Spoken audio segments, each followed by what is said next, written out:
आज की कक्षा में सभी बच्चों का स्वागत है। पिछले दिनों हमने समाजशास्त्री सिद्धांत के बारे में चर्चा किया है कि समाजशास्त्री सिद्धांत क्या है, समाजशास्त्री सिद्धांत की निर्माण कैसे होता है, इन चीजों पे बात किया है। वास्तव में सिद्धांत किसी भी वैज्ञानिक अन्वेषण का महत्वपूर्ण चरण होता है। प्रसिद्ध समाजशास्त्री गुडे एवं हट्ट ने इसे विज्ञान का एक उपकरण माना है, क्योंकि इससे हमें वैज्ञानिक दृष्टिकोण का पता चलता है। और अगर एक अनुसंधानकर्ता के पास यह वैज्ञानिक दृष्टिकोण होता है तो वह सामाजिक अनुसंधान को बहुत ही तल्लीनता, बहुत ही समग्रता के साथ पूर्ण कर सकता है।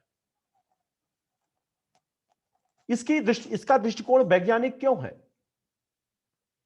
हम इस रूप में भी समझ सकते हैं कि यह तथ्यों को व्यवस्थित, वर्गीकृत और उसका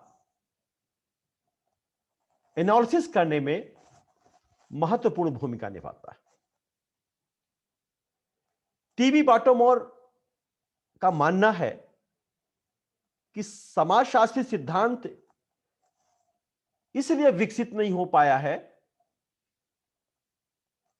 क्योंकि समाजशास्त्रियों के बहुत सारे दावा थे जो अनेक मूलभूत एवं सार्वभौमिक नियमों की खोज करने में सफलता कुछ लोगों ने प्राप्त कर ली और कुछ लोग असफल हुए। उनका कहना कि जो वर्तमान समाजशास्त्री हैं वे यह स्वीकार नहीं करते, यह तर्क देते हैं कि प्रारंभिक समाजशास्त्रियों के प्रयास वास्तव में अवधारणाओं के निर्माण एवं वर्गीकरण से ही मुख्यतः संबंधित रहे हैं। समाजशास्त्री सिद्धांत का निर्माण आनुभविक तथ्यों के आधार पर किया जाता है और शोध से हमारे सामने जो तथ्य आते हैं उनके सामान्यीकरण के आधार पर ही हम समाजशास्त्री सिद्धांतों का निर्माण करते हैं। तो सिद्धांत का जो अभिप्राय है वो कहीं ना कहीं आनुभविक शोध से जुड़ा हुआ है। आनुभविक शोध मतलब इंपीरिकल नॉलेज। हम जो कई वर्षों का संचित ज्ञान हमारे अंदर होता है वह एक तरह से आनुभविक शोध के रूप में जाना जाता है। सिद्धांत शब्द के अर्थ के बारे में सामान्यतः एक भ्रम पाया जाता है। इस भ्रम का कारण सिद्धांत का शब्दकोशी अर्थ हो सकता है। फेयरचाइल्ड कहते हैं, फेयरचाइल्ड की जो किताब उन्होंने लिखी है, जो सब कंबाइंड किया है संपादन, डिक्शनरी ऑफ सोशियोलॉजी, वो डिक्शनरी ऑफ सोशियोलॉजी में लिखते हैं कि सामाजिक घटना के बारे में ऐसा सामान्यीकरण जो पर्याप्त रूप में वैज्ञानिकता पूर्वक स्थापित हो चुका है तथा समाजशास्त्री व्यवस्था के लिए आधार बन जाता है या आधार बन सकता है, दोनों चीजें होती, आधार बन जाता है या आधार बन सकता है, वो समाजशास्त्री सिद्धांत कहलाता है। मर्टन का थोड़ा सा अलग व्यूज है, विचार है। उनका मानना है कि जिसे हम समाजशास्त्री सिद्धांत कहते हैं उसके अंतर्गत आंकड़ों के प्रति सामान्य उन्मेष सम्मिलित है और इस उन्मेष पर किसी न किसी प्रकार से सोच विचार करने की आवश्यकता पड़ती है। इसके अंतर्गत स्पष्ट तथा विशिष्ट चरों के बीच प्रमाण योग्य प्रस्तावनाओं की गणना नहीं की जाती। मर्टन कहते हैं कि समाजशास्त्री सिद्धांत का प्रयोग व्यापक रूप से व्यावसायिक समाजशास्त्रियों के समूह के सदस्यों की विभिन्न प्रकार की व्याख्या के लिए भी किया जाता है। इस कड़ी में एबल हैं, कैंपबेल हैं, उन्होंने भी समाजशास्त्री सिद्धांतों के बारे में अपने विचार व्यक्त किए। एबल का मानना है कि सिद्धांत नियमों की व्याख्या करने के लिए निर्मित अवधारणात्मक योजनाएं हैं। हम कोई भी अध्ययन करते हैं, कोई भी अनुसंधान करते हैं, तो उसके लिए एक प्लानिंग करते हैं, एक योजना बनाते हैं, और उस योजना को मूर्त रूप देने का जो आधार होता है वह कहीं ना कहीं सिद्धांत, समाजशास्त्री सिद्धांत से जुड़ा होता है। तो एबल का मानना है कि सभी सिद्धांतों का सामान्य कार्य अवलोकित नियमितताओं की व्याख्या करना है। और कैंपबेल क्या कहते हैं? कैंपबेल कहते हैं कि यह एक उपयोगी सिद्धांत में दो गुण होते हैं। यह ऐसा होना चाहिए कि इससे नियमों का पूर्वानुमान लगाया जा सके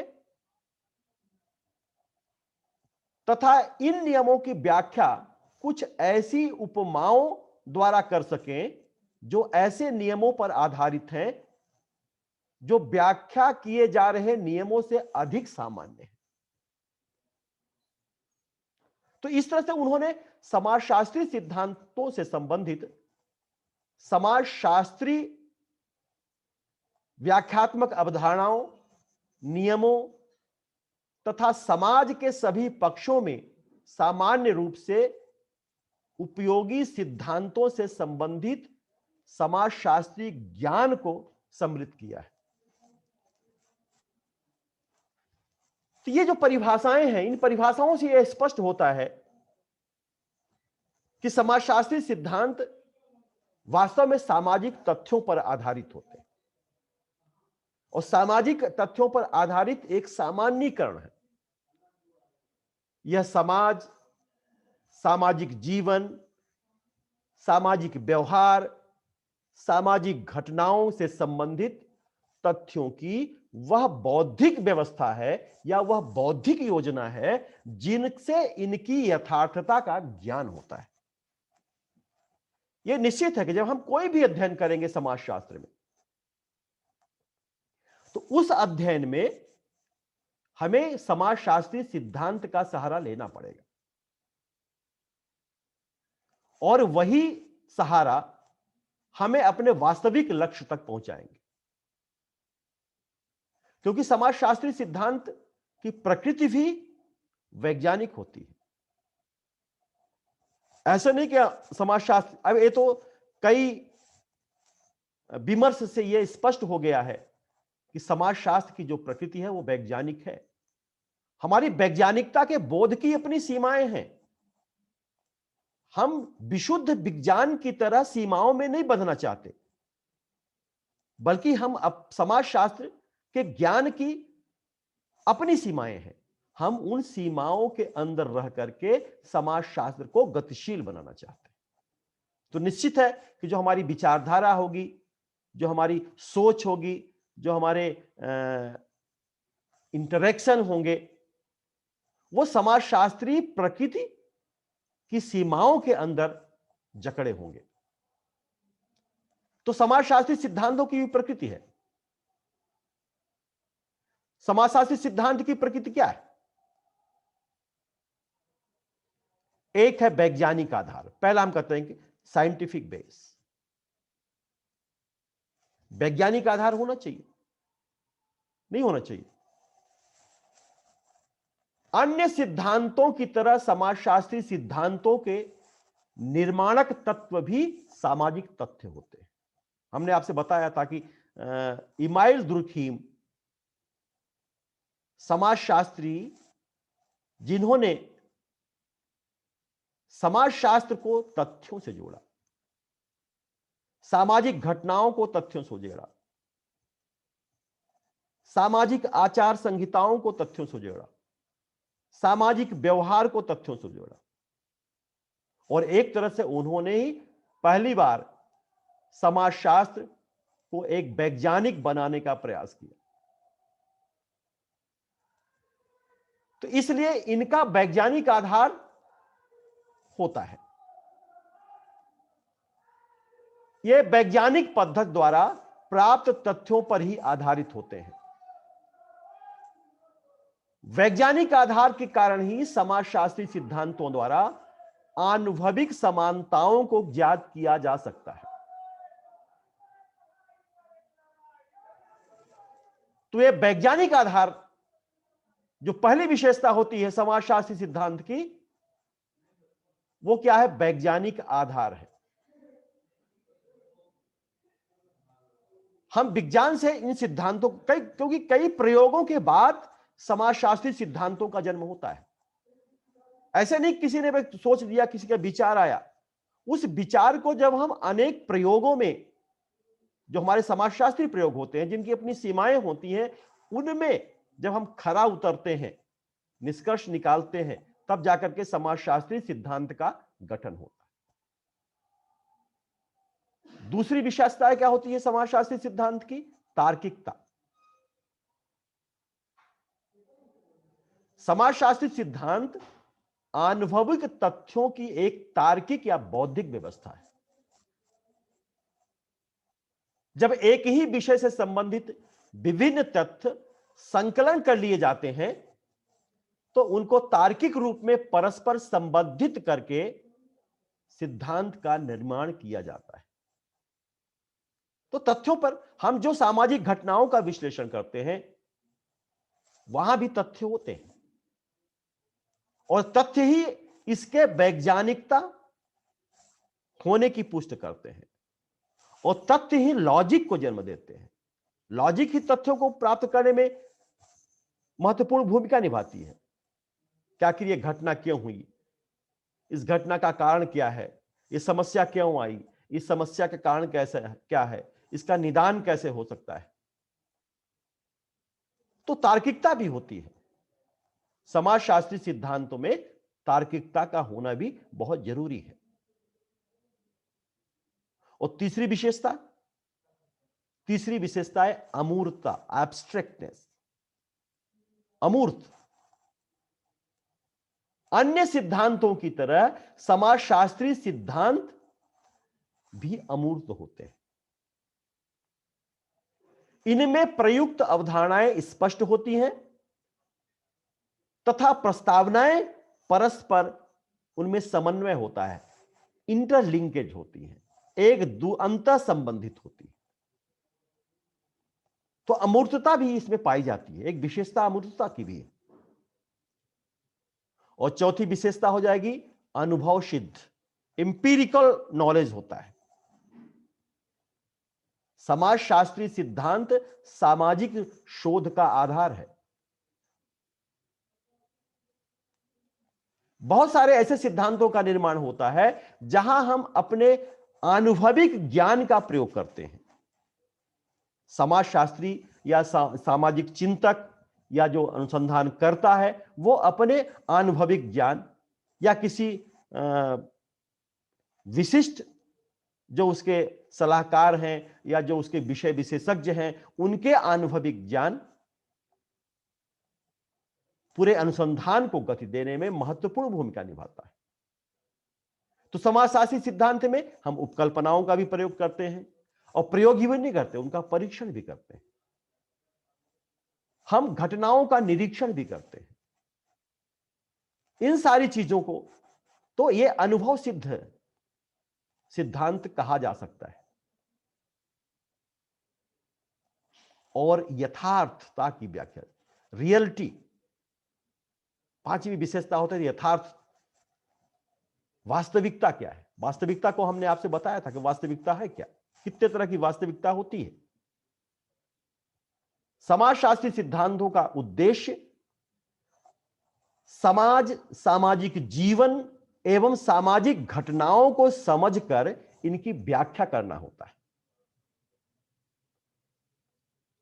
अगर आप किसी भी घटना को एक अर्थशास्त्री आर्थिक पक्ष देखेगा, एक मनोवैज्ञानिक पक्ष को देखेगा, लेकिन एक समाजशास्त्री सारे पक्षों को देखता है, क्योंकि उन सारे पक्षों का प्रभाव समाज में पड़ रहा है। आर्थिक पक्ष को भी जानेगा, मनोवैज्ञानिक पक्ष को भी जाएगा, राजनीतिक पक्ष को भी जानेगा और सामाजिक पक्षों को भी जानेगा, क्योंकि घटना से संबंधित जो समाज को प्रभाव हो रहा है वो ये सब एक दूसरे से जुड़े हुए हैं, अंतः संबंधित है। इसलिए अंतः संबंधित होने के कारण ये अलग नहीं हो सकते। तो ये इसमें जो है यथार्थता की व्याख्या होती है। हम कह सकते हैं ये साध्य होते हैं, साधन नहीं। साध्य होते हैं, साधन नहीं। फिर होता है सामान्य प्रकृति। सामान्य प्रकृति, सामान्य प्रकृति क्या है? समाजशास्त्री सिद्धांतों का उद्देश्य समाज, सामाजिक जीवन, व्यवहार तथा सामाजिक घटनाओं के बारे में सामान्यीकरण करना होता है। उसका जनरलाइजेशन, ये घटना हुई है, ये घटना का क्या कारण है, इस घटना का क्या परिणाम हो सकता है, इस घटना का क्या प्रभाव हो सकता है, ये घटना समाज के विकास में कितना अवरोध उत्पन्न कर सकती है। तो एक सामान्य धारणा हमें देना होता है या सामान्य धारणा को ज्ञात करना होता है। और ये जो सामान्यीकरण हम करते हैं, ये सामान्यीकरण है क्या? ये सामाजिक तथ्यों से ही निर्मित होते हैं। हम बिना तथ्य की बात नहीं करेंगे। कोई घटना अगर घटी है तो उस घटना के क्या कारण हैं, वो जो कारण होंगे वो कहीं ना कहीं विभिन्न तथ्यों से जुड़े होंगे। इसलिए ये सामान्य प्रकृति के होते हैं। हम सिद्धांतों को, समाजशास्त्री सिद्धांतों को हम सामान्य प्रकृति कह सकते हैं कि सामान्य प्रकृति के होते हैं। और नेक्स्ट क्या हो सकता है? सार्वभौमिकता, यूनिवर्सैलिटी, सार्वभौमिकता। वास्तव में समाजशास्त्री सिद्धांत सार्वभौमिक प्रकृति के हैं। अर्थात सार्वभौमिक इसलिए होते हैं कि उन पर स्थान काल का कोई विशेष प्रभाव नहीं होता। अगर कोई महामारी अमेरिका में आई है तो उसके वहां के लोगों पर भी प्रभाव पड़ेगा। वही महामारी अगर हिंदुस्तान में आई है तो यहां के लोगों पर भी प्रभाव पड़ेगा। वही फैक्ट्स वहां भी होंगे, वही फैक्ट्स यहां होंगे, वही तथ्य वहां होंगे कि हमने सावधानी नहीं बरती, इसलिए जो है इसका एक्सपेंशन हुआ, बहुत फैलाव हुआ। और वही तथ्य यहां भी होंगे कि यहां भी हमने सावधानी नहीं बरती, इसलिए इसका फैलाव हुआ। तो समाजशास्त्री सिद्धांत सार्वभौमिक प्रकृति के होते हैं। तो हम ये कह सकते हैं कि उन पर स्थान, काल, समय, इनका प्रभाव नहीं होता है। उदाहरण के लिए आप ले लीजिए कि कार्ल मार्क्स का अतिरिक्त मूल्य का सिद्धांत है। कार्ल मार्क्स का अतिरिक्त मूल्य का सिद्धांत सार्वभौमिक है, जो यहां के इंडस्ट्री पे लागू होगा, यहां के मजदूरों पे लागू होगा, यहां के बाजार पे लागू होगा, वही अमेरिका, वही स्पेन, वही जर्मनी, वही नेपाल, वही लंका, वही बांग्लादेश, हर जगह लागू होगा। तो हम ये कह सकते हैं कि जो हमारे सिद्धांत होते हैं वो सार्वभौमिकता होते हैं। उनका जो स्वभाव होता है, जो उनका नेचर है, वो यूनिवर्सैलिटी का है, सार्वभौमिकता का है। और कोई ऐसा नहीं कि किसी एक ही देश, एक ही काल या एक ही समय से जुड़े होंगे। और आठवीं विशेषताएं क्या हो सकती है? आठवीं विशेषता हो सकती है मूल्यों की दृष्टि से तटस्थ। वास्तव में समाजशास्त्री सिद्धांत मूल्यों से मुक्त होते हैं, मूल्यहीन होते हैं यह हम नहीं कह सकते, लेकिन मूल्यों से मुक्त होते हैं, क्योंकि ये अच्छे या बुरे का वर्णन नहीं करते हैं। इनका उद्देश्य तो मात्र सामाजिक यथार्थता को समझना है। जो सामाजिक वास्तविकता है उस वास्तविकता को जानना, उसको समझना और उसकी व्याख्या करना है। तो हम ये कह सकते हैं कि मूल्य की दृष्टि से तटस्थ होते हैं। तटस्थ का मतलब होता है कि तटस्थ क्या होता है? जो न सकारात्मक हो रहा है न नकारात्मक हो रहा है, बल्कि वो तटस्थ है। टीबी बॉटमोर तथा रॉबर्ट के मर्टन ने समाजशास्त्री सिद्धांतों का काफी, उन्होंने कहा कि समाजशास्त्री सिद्धांत में बहुत सारी कमियां भी हैं, और वो कहते हैं कि ये कमियां ये हैं कि जिसको हम सामान्यीकरण कहते हैं वो आनुभविक सामान्यीकरण से आगे नहीं बढ़ पाया है, और इन्हीं सामान्यीकरणों का अधिक व्यापक रूप से परीक्षण करके सिद्धांतों का निर्माण किया जा सकता है। मोरिस जिन्सबर्ग एक समाजशास्त्री हैं, मोरिस जिन्सबर्ग, वो कहते हैं कि समाजशास्त्र में 6 प्रकार के सामान्यीकरण मुख्यतः पाए जाते हैं। वो 6 तरह के बताते हैं कि जो हमारा जनरलाइजेशन होता है सिद्धांतों का, वो 6 तरह का होता है। पहला क्या होता है? मूर्त सामाजिक घटनाओं के मध्य आनुभविक सहसंबंध। मूर्त सामाजिक घटनाओं के मध्य आनुभविक सहसंबंध। उदाहरण के लिए नगरीय जीवन एवं तलाक की दर, ये दोनों में जो है कहीं ना कहीं कोरिलेशन है। दूसरा वो कहते हैं कि दूसरी क्या हो सकती है, विशेषता हो सकती है, या दूसरा प्रकार क्या हो सकता है कि जिन दशाओं में सामाजिक संस्थाओं का विकास होता है उनका निरूपण करने वाले सामान्यीकरण। उदाहरण के लिए पूंजीवाद के उत्पत्ति के विभिन्न कारण। और तीसरा कहता है कि वे सामान्यीकरण जिसका यह दृढ़ कथन है कि निर्दिष्ट संस्थाओं में परिवर्तनों का दूसरी संस्थाओं में होने वाले परिवर्तनों से नियमित संबंध है। जो परिवर्तन होते हैं वो संस्था जो दिखाई दे रही हैं और वो संस्था जो दिखाई नहीं दे रही हैं, इनके बीच कहीं ना कहीं रेगुलरिटी है।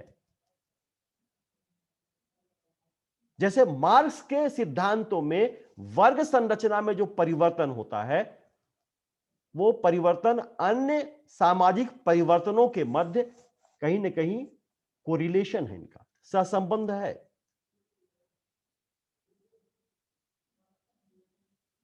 मोरिस कहते हैं, इसको और आगे बढ़ाते हैं, मोरिस कहते हैं कि विभिन्न प्रकार के जो सामान्यीकरण हम करते हैं उनमें भी कुछ चीजें एक दूसरे के पूरक नहीं होती। जैसे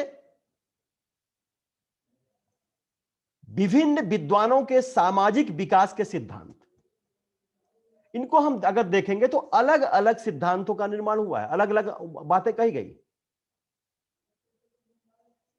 तो संपूर्ण मानवता के विकास में मुख्य प्रवृत्तियों का वर्णन करने वाला जो सामान्यीकरण होता है,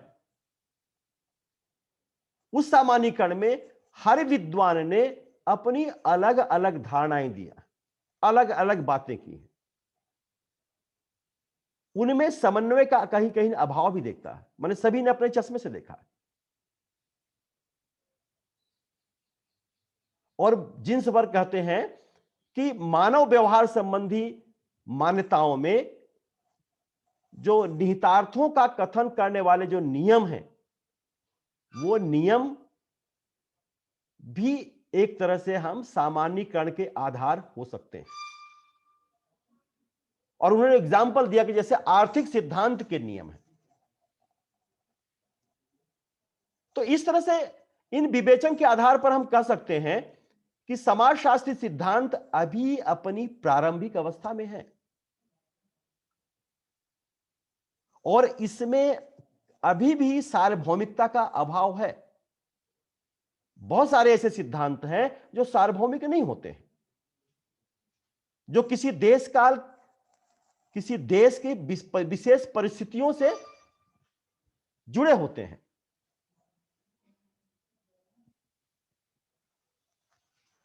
और इसलिए समाजशास्त्र संचयी सैद्धांतिक निर्माण के अधिक नजदीक आ रहा है, जो अन्य विज्ञानों की भी विशेषता है।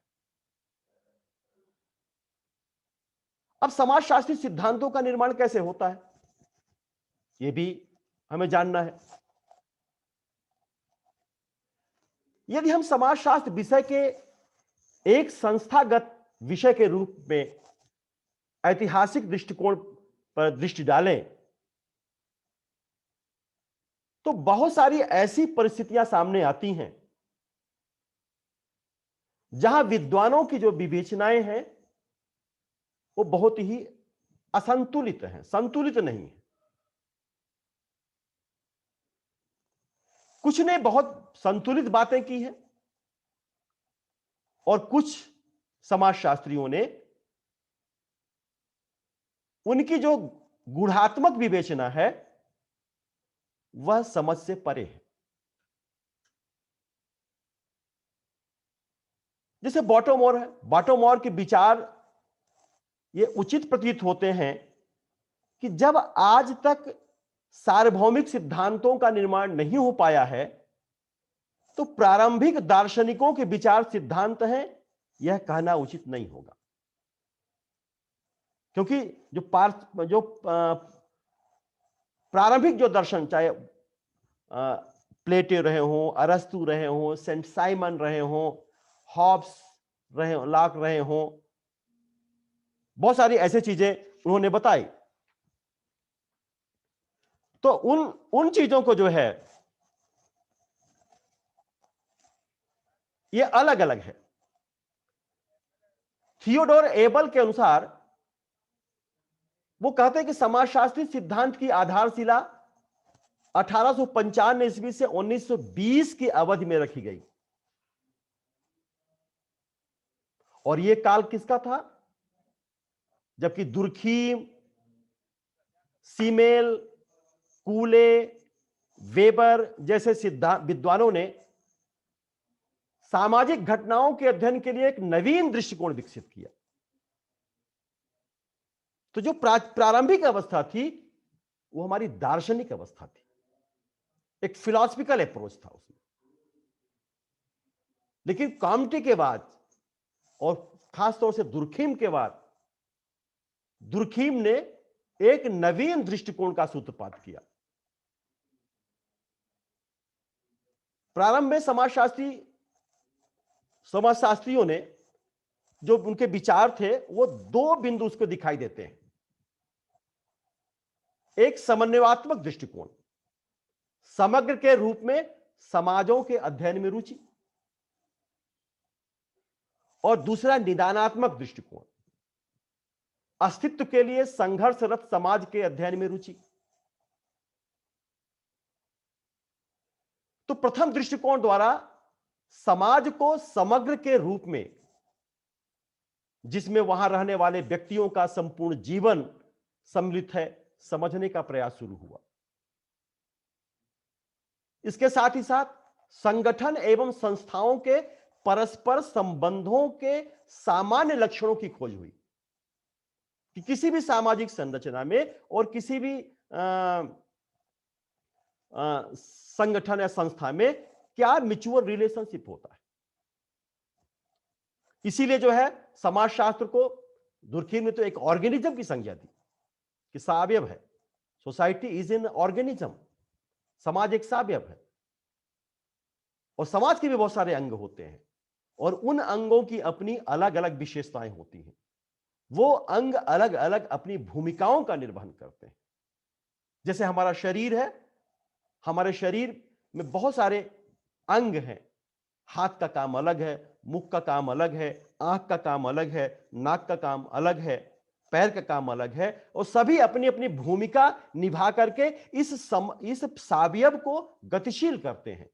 ठीक उसी तरह से समाज में भी बहुत सारी शाखाएं हैं, बहुत सारे ब्रांचेस हैं और इन शाखाओं, ये सारी शाखाएं अपनी अपनी भूमिका निभाती हैं और पूरे समग्र को संचालित करती है।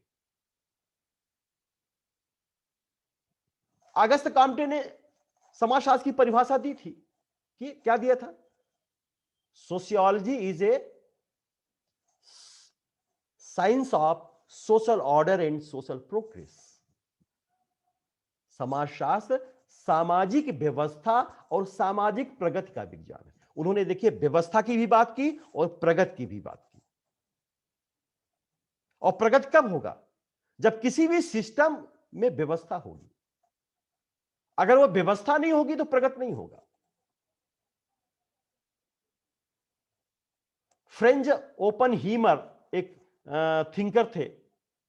वो कहते थे कि सामाजिक क्रियाओं के अध्ययन के रूप में दी गई। उन्होंने कहा समाजशास्त्र क्या है?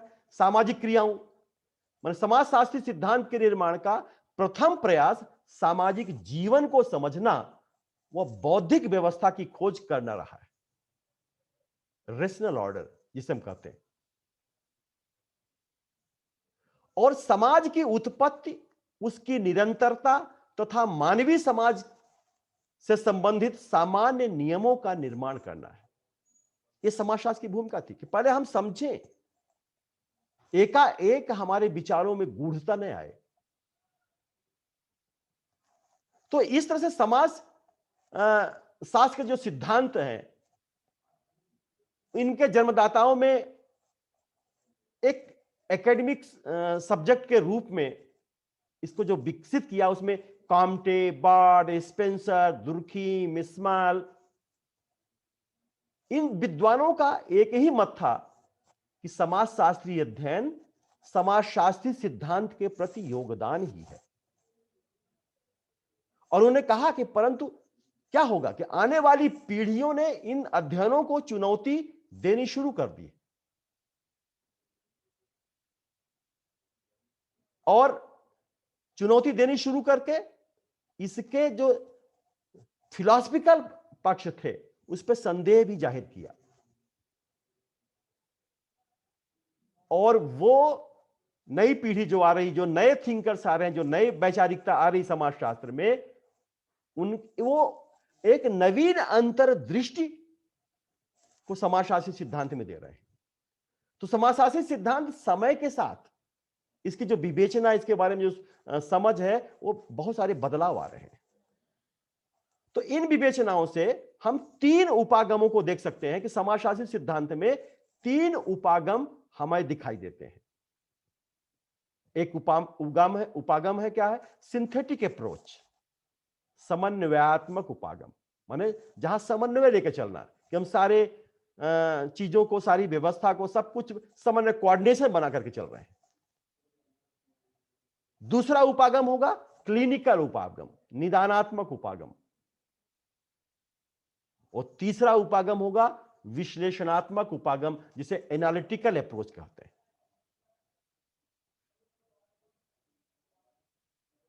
तो दुर्खीम, रेडक्लिफ, ब्राउन जैसे अनेक समाजशास्त्रियों ने सहज रूप से यह स्वीकार कर लिया है कि सामाजिक विज्ञान सामान्यीकरण करने वाले विज्ञान है और जिनका उद्देश्य प्राकृतिक विज्ञानों की तरह सैद्धांतिक व्यवस्था की स्थापना करना है। तो इस तरह से जो है, जो सामाजिक विज्ञानों की प्रकृति है, सामाजिक विज्ञानों की प्रकृति है, वो वैज्ञानिक ही है। अब हम उसको अनेक ऐसे अध्ययन और दृष्टिकोणों से जोड़ दिए हैं कि हम समाजशास्त्री प्रकृति को वैज्ञानिकता से अलग नहीं कर सकते। तो इस तरह से समाजशास्त्री सिद्धांतों के उपागम और समाजशास्त्री सिद्धांतों की विशेषताओं के बारे में आज हमने आपसे बात किया। अब आता है कि समाजशास्त्री सिद्धांत के प्रकार कितने हैं, कितने तरह का समाजशास्त्री सिद्धांत होता है।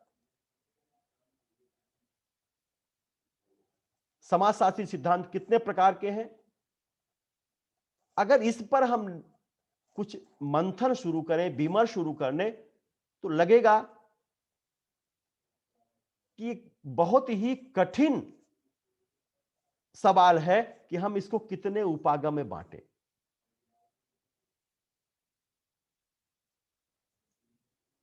वाल्टर वैलेस कहते हैं कि समाजशास्त्री सिद्धांतों को 11 श्रेणियां होती हैं। सभी समाजशास्त्रियों ने अलग अलग दृष्टिकोणों से देखा है। वाल्टर वैलेस ने समाजशास्त्री सिद्धांतों को 11 श्रेणियों में विभाजित किया है। सामाजिक क्रियावाद, प्रकार्यात्मक अनिवार्यवाद, परिस्थितिवाद, भौतिकवाद, जनांकिकीवाद और प्रौद्योगिकीवाद, मनोवैज्ञानिकवाद, संघर्ष संरचनात्मकतावाद, प्रतीकात्मक अंतःक्रिया, विनिमय संरचनात्मक और प्रकार्यात्मक संरचनात्मक। बहुत ही अच्छा विश्लेषण उन्होंने किया है। वाल्टर वैलेस ने समाजशास्त्री सिद्धांतों को बहुत ही अच्छा विश्लेषण किया। वो सामाजिक क्रियावाद में कहते हैं कि जैसे कूले और मीड ने सामाजिक अंतःक्रियाओं के आधार पर ही समाजशास्त्री सिद्धांतों का निर्माण करने का प्रयास किया। और इस कड़ी में उन्होंने वेबर और पार्सन्स को भी जोड़ते हैं।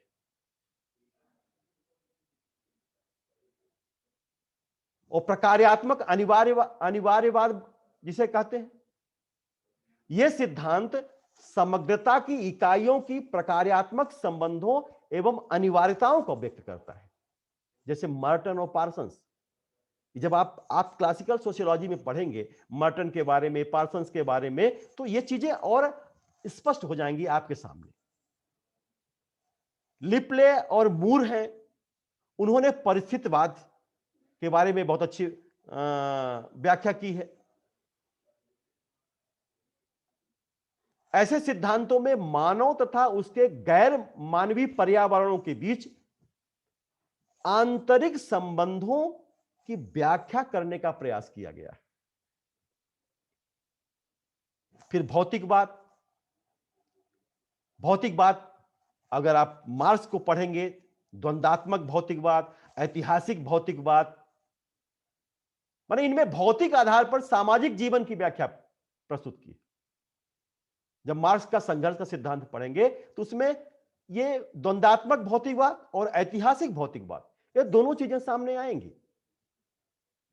जनांकिकीवाद, अब माल्थस को आप पढ़ेंगे, सैडलर को पढ़ेंगे, तो ये जनांकिकी जनसंख्या किस तरह से मानव संबंधों को प्रभावित करती है, मानव पर्यावरण को किस तरह से प्रभावित करती है। जनसंख्या, आज जो जनसंख्या आप देख रहे हैं बढ़ रही है, इतनी तेजी के साथ जनसंख्या का विकास हो रहा है, वृद्धि हो रही है, और वो किस तरह से हमारी सामाजिक व्यवस्था को प्रभावित करती है, हमारे पर्यावरण को प्रभावित करती है, ये आप जब माल्थस और शेडलर को पढ़ेंगे तो वो चीजें सामने आएंगी। प्रौद्योगिकीवाद आप जब पढ़ेंगे, आगवर्न को पढ़ेंगे, वेबलन को पढ़ेंगे, प्रौद्योगिकीवाद आपने पढ़ा होगा, हो सकता है कि बीए फाइनल में कल्चरल लेक की थ्योरी पढ़ी होगी। आगवर्न ने दिया था कि भौतिक और अभौतिक संस्कृति जो होती है, इनमें प्रतिस्पर्धा होती है।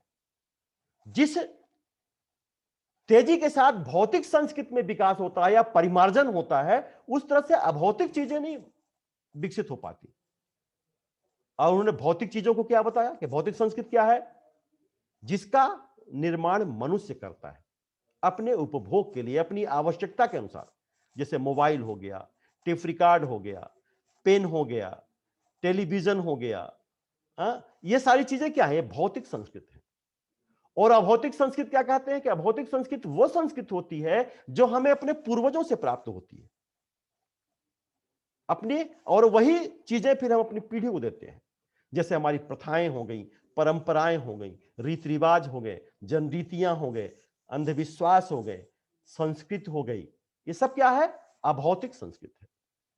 तो आगमन कहते जब इनमें दोनों में प्रतिस्पर्धा होती है, तो जितनी तेजी के साथ भौतिक संस्कृति में बदलाव होता है, उतना अभौतिक संस्कृति में उतनी तेजी के साथ बदलाव नहीं होता। अर्थात संयुक्त परिवार भी हमारा भौतिक संस्कृति का एक विशेषता है। अभौतिक संस्कृति, भौतिक संस्कृति नहीं, अभौतिक संस्कृति की विशेषता है। तो एक टेलीफोन में, मोबाइल फोन में आप देखते हैं कि पिछले 5 वर्षों में कितना ज्यादा विकास हो गया, कितना ज्यादा परिवर्तन हो गया।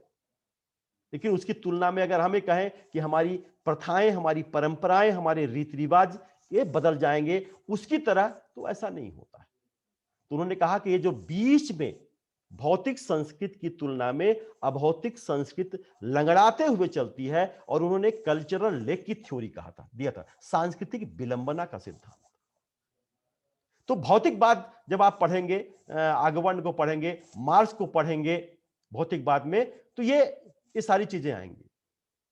प्रौद्योगिकीवाद में मार्क्स पढ़ेंगे, वेबलन पढ़ेंगे, आगमन पढ़ेंगे, तो ये सारी चीजें आपको स्पष्ट होंगी।